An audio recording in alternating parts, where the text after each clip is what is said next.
क्या आपने कभी सोचा है कि रैगर समाज, जिसकी जड़ें वीरता और परंपरा से जुड़ी हैं, उसे एससी सूची में क्यों रखा गया? आज हम बात करेंगे इतिहास के उसी मोड़ की।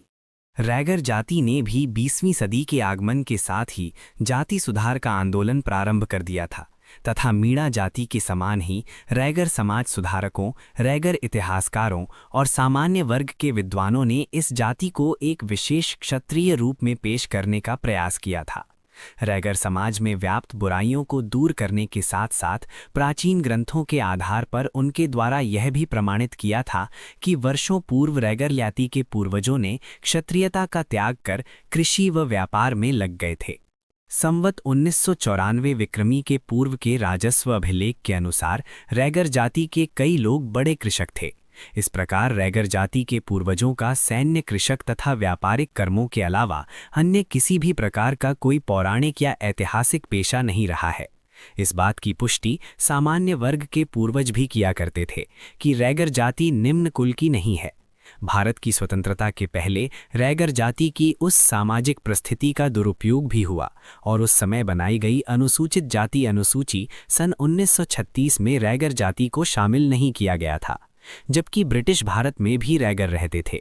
दिल्ली और अजमेर प्रांत रैगर बाहुल्य थे, परंतु गवर्नर जनरल काउंसिल के लिए इन प्रांतों से आरक्षित वर्ग के सदस्य को भेजने का कोई प्रावधान नहीं किया गया था।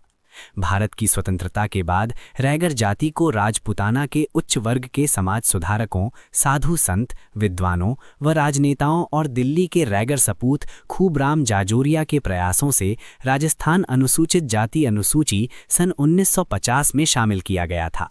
उस अनुसूची में बलाई, बैरवा, मेघवाल, जातव जाति नाम शामिल नहीं हैं, जबकि इस अनुसूची के भाग 14 में रैगर जाति को स्वतंत्र क्रमांक पर दर्ज किया गया था।